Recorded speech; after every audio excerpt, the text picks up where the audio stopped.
While the story of Last of Us Part 2 has become the main battleground for player discussion all around the internet, I've decided to stay away from it since I've said before that I'm bad at stories and I'm sticking by it. But even if I'm staying away from the story, there are many more things that make a game, like for example, the gameplay. Since I started playing The Last of Us 2, I found myself having a lot of issues with the general gameplay, which I couldn't remember happening with The Last of Us. In fact, I distinctly remember feeling that things used to be better 7 years ago, and since the game elements weren't that different, I concluded that there were two possibilities. Either the developers of the game managed to regress in small things that you might not see at first glance, or I was biased and driven by nostalgia without knowing it. In order to set things straight, I played through the original right after finishing part 2, which brings us to this design battle between The Last of Us 1 and 2, where we'll be looking at whether the gameplay in the first really was better or if I'm going to have to question my memory more than I already do moving forward. The Last of Us as a series consists of three main gameplay parts that continuously loop. These are as follows: scavenging, stealth, and combat.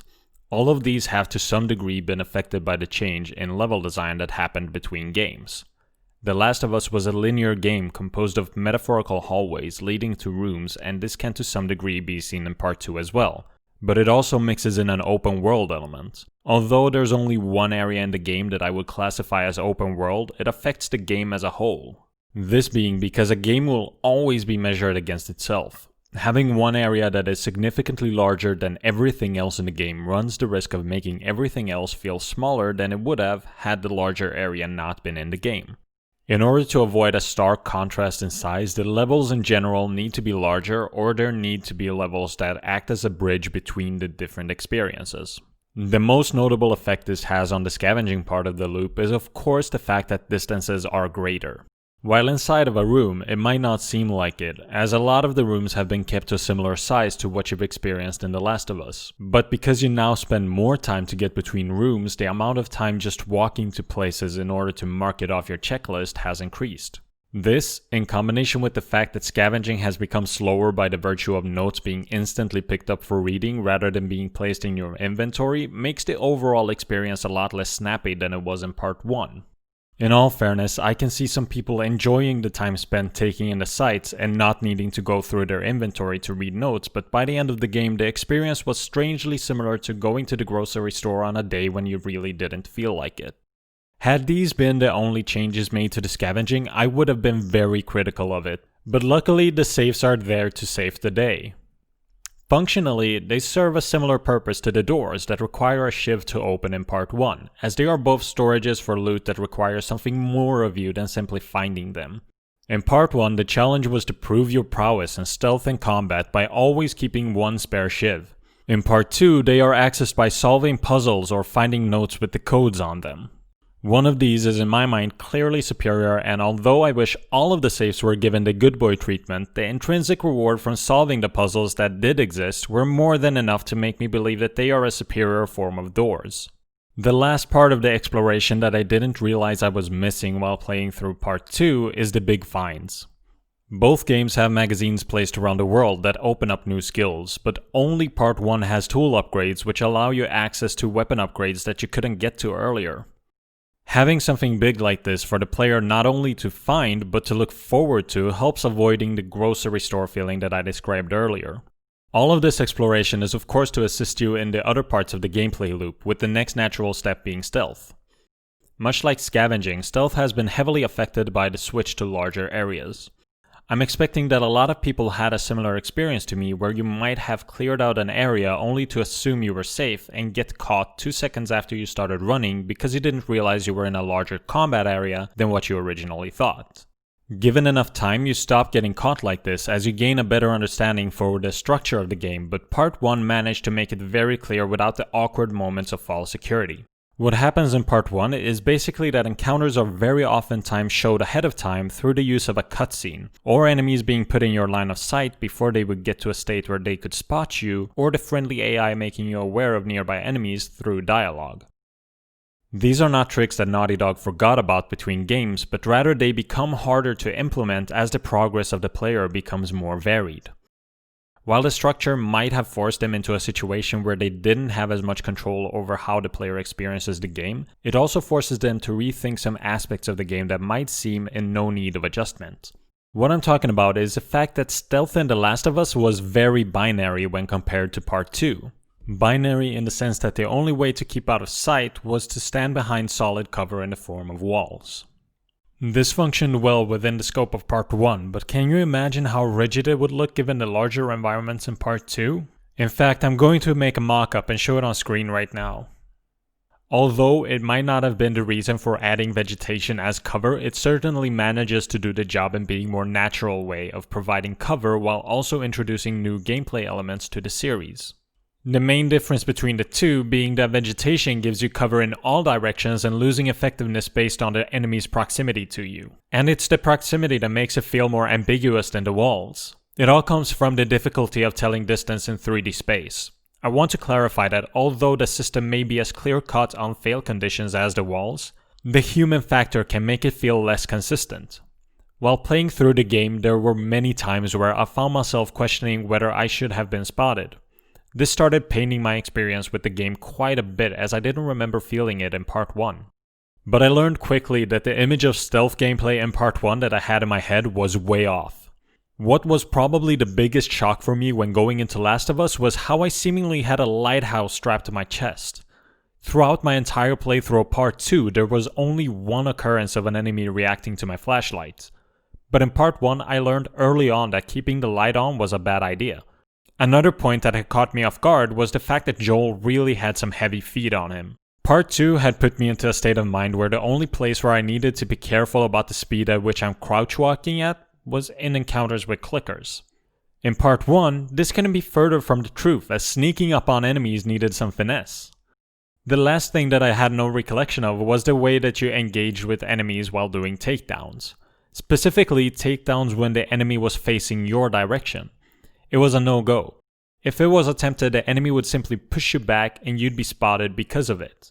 What all of these points have in common is the fact that they aren't really flaws, but rather just functionally different from how things are handled in Part 2. Considering how my initial response to Part 2 had me feeling like I was getting caught when I shouldn't have, I was very surprised in how many ways the game skewed its stealth systems in the player's favor when compared to the first. But even considering how much the game takes care of you in Part 2, I'd still say that the rate at which I got spotted was very similar between games. Last of Us had clearly defined rules, which helped a lot in allowing the player to feel responsible in most of their mistakes. And although Part 2 felt more inconsistent to me, it managed to make some tweaks in the player's favor, which makes the stealth feel more fluid than the original's counterpart did. Let's move on to combat. I wouldn't fault anybody for thinking that since the other aspects of the game were affected by the change in scale, combat would be too. But surprisingly enough, in my experience there really wasn't a big overhaul. I think the main reason why the game didn't end up becoming battles fought at greater distances is due to the fact that the AI in Part 2 is a lot more aggressive than the one seen in Last of Us. That said, there have been some pretty notable quality of life improvements added to Part 2. A very welcome change is the red hit marker that shows up whenever you kill an enemy. Not only does this stop you from feeling stupid for wasting your ammo at a dead body, but it helps you with resource management. Considering the games take place in a world where resources are scarce, wasting ammo is a worse look than in many other shooters. Melee combat got some love as well. Last of Us 1 really didn't have much going for it in that department, as you could either hit or awkwardly shuffle away in order to dodge enemy attacks unless a quick time event like dodge becomes available. Last of Us 2 gives you a dodge that makes each melee encounter that much more engaging as it introduces a sense of skill to the melee that was sorely lacking. The introduction of multiple human factions was a welcome introduction as well. Although the differences weren't exactly what I'd call massive, they do manage to shift up the encounters quite a bit, especially when compared to the human encounters in Last of Us 1, where the largest differences I managed to notice were layers of armor being introduced as well as some enemies carrying molotovs that force you out of cover. The game improved on a lot of small things that add up, but while playing through Part 2 I very often felt cheated.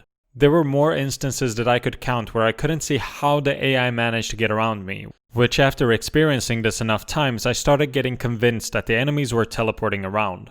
I've watched this clip many times as it seemed almost impossible to me that the cover would perfectly manage to block my line of sight for the enemy to get to the other cover. I even ran the same route as Ellie in order to have a reference. After careful consideration and frame stepping, I think it's safe to say that the enemy did indeed run, as you can clearly see them take their last steps within the first frames where I come around the corner. The reason I was convinced something was up was because part 1 does something similar to that. In this particular encounter, I've come up the stairs after clearing the lower level, and a while after initiating combat, an enemy that wasn't there from the start all of a sudden spawns behind me to give me the business. Things like these really play with the player's trust, as they are forced to start questioning certain base rules laid out by the game. In the case of The Last of Us, this one moment is the only one that I can really recall where the game was clearly spawning an enemy behind me. And in general, I didn't get the feeling that it was happening either, which means this might have been a one-off, or they did a good enough job in the other instances to the point where it feels fair. All of this ends up becoming huge praise for the AI in part 2. Not only can I not find any instances of teleportation or fudged spawning, but I also very often feel like I've been outmaneuvered to the point where it makes me think it's cheating. Part 2 might be better set up to allow for that, as there's only so much that can fit on screen, and if arenas are larger, it makes sense that enemies would have an easier time flanking. But even so, the flexibility of the AI in keeping you occupied in one area while executing on a flanking strategy is probably one of the best that I've ever experienced. As far as shooting, or rather getting shot goes, I was shocked the first time I ran into human enemies. It was because I got shot seemingly the moment I got out of cover. Since this experience happened so early, it's very possible that it just painted enemy shooting speeds in a bad light, but it was a feeling that I couldn't shake off throughout my playthrough, and the feeling wasn't really there while going through part 1. So I did what any reasonable person would do, and go through my clips, pick out some instances at random that show how quickly enemies shoot you when you come out of cover, and getting an average from it. I would start timing from the moment I started moving out of cover to the moment the damage was registered, and the average I got from it was 38 frames in The Last of Us and 26 in part 2, which gives us a difference of 12 frames, which is more than a third of a second. That might not sound like much, but given that some of that time is being spent getting out of cover and you oftentimes needing to adjust your aim in order to shoot properly, those 12 frames make a world of difference. But as I take some time to get off my high horse, it's important to know that this experiment was very non-conclusive, as my sample size was limited and the situations that I judged were different from one another, which could affect the time. Now, if someone would like to take the time to make a more accurate experiment, I'd be very interested in finding out about your results, but this is about as far as I'm willing to take it. The following points will be smaller things that aren't really part of any intended way that the games should function, but they still affect the games as a whole, which is why I feel they are still worth bringing up. Some NPCs in part 2 managed to rack up quite a kill count on me, but I never really expected those NPCs to be my AI partners. Although I learned not to trust them early on because of their betrayals, I still very much remember at least 2 instances where the AI got me killed. One was where I needed to get behind cover in order to avoid getting spotted, and Dina decided that this particular piece of cover was hers and I wasn't allowed there. The other was a situation where Dina was in the way while I tried to jump to a rope and she slowed me down just enough to make me fall, which admittedly did make me laugh. The behavior that has me more worried out of these is the blocking of cover, as I saw it happen multiple times in my playthrough. Luckily, since I learned that they are not to be trusted, I ended up being more careful when the AI was by my side. What surprised me more was the solutions that Naughty Dog had used in part 1. The first one being very crude by allowing the player and AI models to intersect with one another. It works, but comes at the cost of consistently breaking immersion. The other solution wouldn't make sense in most of part 2, but it's so good in how naturally it steps around the issue. Ellie, being an early teen, is a lot smaller than Joel and can hide in the same spot while Joel covers her. This means that any spot can be occupied by both the player and AI while not affecting gameplay. The art direction in part 2 has taken a more serious tone and ditched many of the vibrant colors. It does fit the theme of the game well, as it's very serious, but there was something about the contrast between the gloomy situations and bright colors that really worked for me.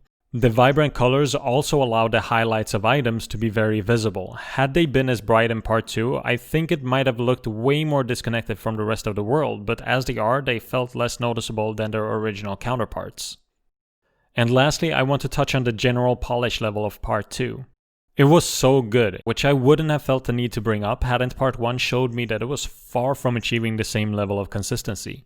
I don't know if I just had an unlucky playthrough, or if the quality of the game was high enough to the point where people didn't care that Ellie acting, shall we say, questionably and dismounting from ledges at very high speeds happened quite often. Issues like these are what I would consider nitpicks and don't interfere with the gameplay. But every now and then I'd get bugs where I'd move in too quickly for the AI to catch up, which would break scripted sequences. The camera started locking itself on a random point in the world until I died, and once the rendering of the game got entirely messed up to the point where I couldn't see anything other than the UI.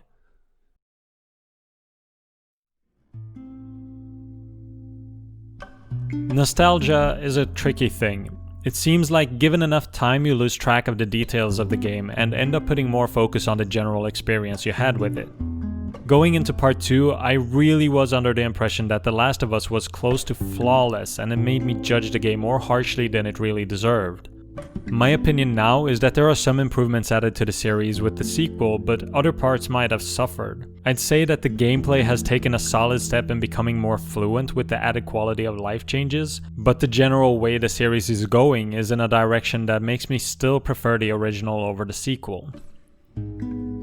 Thanks for watching, and I hope that you had a good time. If you did, then feel free to give it a like or subscribing to the channel for future videos. Let me know which game you preferred as well as why in the comments, and if you have any criticism regarding the video itself, I'd be happy to hear about them. On a more personal note, it's been just about a year of me making videos at the time that this was released, and I'd just like to send out a huge thank you to everybody who has taken the time out of their day to give one or more of my videos a shot. The thing that I was most surprised to affect me was seeing how many hours my content has been viewed by all of you. It made me realize that even a small channel like mine reaches so many people. And although I feel like I've learned a lot in the past year and make better content now, there's still so much that I could improve on in order to create videos that you'd hopefully find way more enjoyable than the ones I've made thus far. And I hope that I'll be able to look back at this in a year with a sense of pride, as the library of videos on this channel have overall improved in quality. During the coming year, I'm hoping to make 2020 Basil as much as a noob when compared to 2021 Basil as 2019 is to 2020. And I hope that you'll come along for that ride.